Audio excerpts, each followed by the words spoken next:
बिहार पारा मेडिकल एवं polytechnic entrance exam 2021 के लिए बहुत इंतजार के बाद फॉर्म आ गया है, यानी निकाल दिया गया है।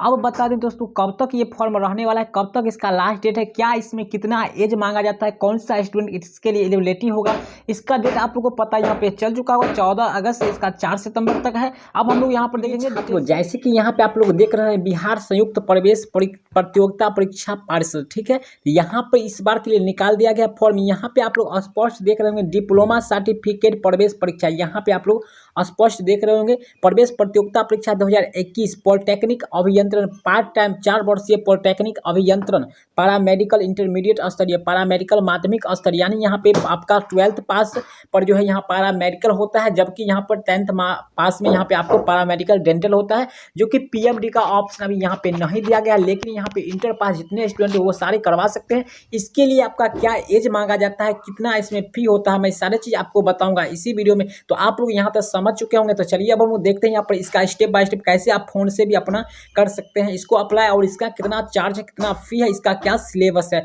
और कहाँ से इसमें क्वेश्चन आपका पूछा जाता है। तो चलिए ये सब भी हम लोग यहाँ पर देख लेते हैं। तो प्रिय छात्रों, अगर आप लोग को यहाँ पर दिख रहा होगा तो यहाँ पर मैं आपको समझा दूं कि यहाँ पर क्या कहा गया है आपके बिहार बोर्ड के द्वारा। यहाँ पे आप लोग समझ सकते हैं आसानी से यहाँ पे, ठीक है। तो चलिए यहाँ पे हम लोग समझ लेते हैं।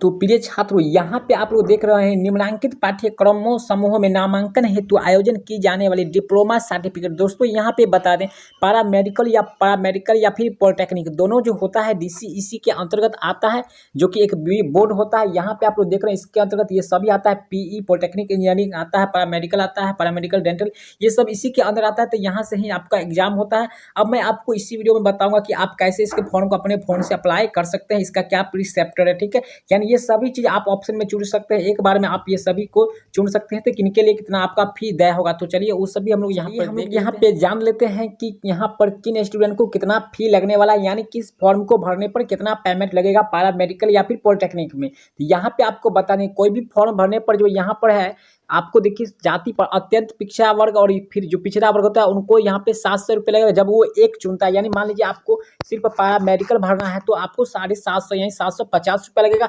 वहीं अगर आप पी यानी पॉलिटेक्निक इंजीनियरिंग भी भरते हैं तो आपको 850 रुपया देना होता है, किन्हीं 2 पाठ्यक्रम के लिए। यहाँ पर देख रहे हैं ना, 2 पाठ्यक्रम के लिए देना पड़ता है। वहीं विकलांग लोग जो भी होते हैं विकलांग और SC ST उनको यहाँ पर 480 रुपया लगता है, ठीक है, एक विषय के लिए। यहाँ पर किसी एक को अगर सिर्फ पारा मेडिकल भरते हैं तो, अगर दोनों भरते हैं तो यहाँ पे आपको लगेगा 850 रुपया लगेगा। वहीं विकलांग लोग कैटेगरी के जो भी लोग हैं उनको यहाँ पे 530 रुपया लगेगा। अगर यहाँ पे आप 3 अगर भरते हैं, यहाँ पर देखिए 3 अगर भरते हैं, जैसे कि ऑप्शन वहाँ पे मिलता है PM PME PMD ये सब मिलता है, तो उस तरह से अगर 3 भरते हैं तो उसके लिए 950 रुपया होता है।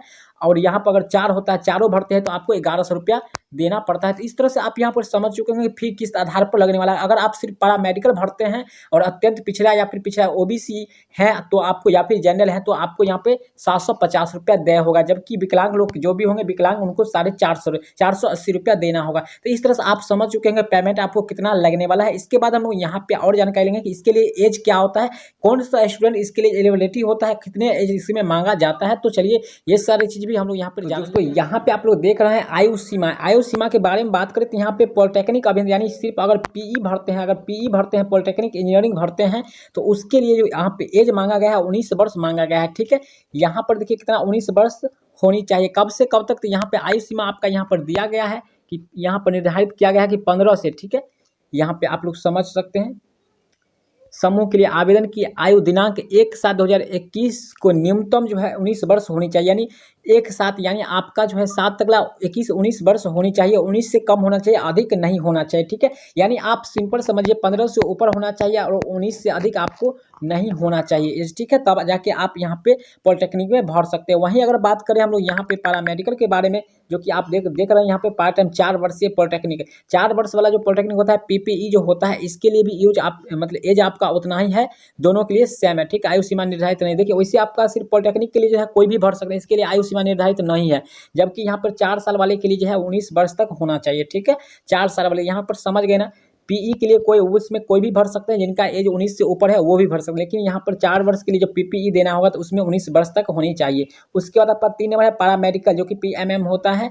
इसमें क्या होता है माध्यमिक, यहाँ पर आपको 15 वर्ष और अधिकतम 30 वर्ष होनी चाहिए, यानी 15 से लेकर 30 तक में आराम से भरते रहे, कोई दिक्कत नहीं है। उसके बाद पैरामेडिकल पीएम जो होता है केवल ये होता है इंटरमीडिएट स्तर पर होता है, ठीक है, इंटरमीडिएट स्तर पर होता है। इसमें क्या होता है, ग्रेड नर्सिंग आता है, इसी में जीएनएम भी आ जाता है, पार्ट यहाँ ये सब आ जाता है, ठीक है। पीएम जो होता है बहुत अच्छा कोर्स होता है, इसमें देखिए जीएनएम आता है, ग्रेड ए नर्सिंग के रूप में आ जाता है।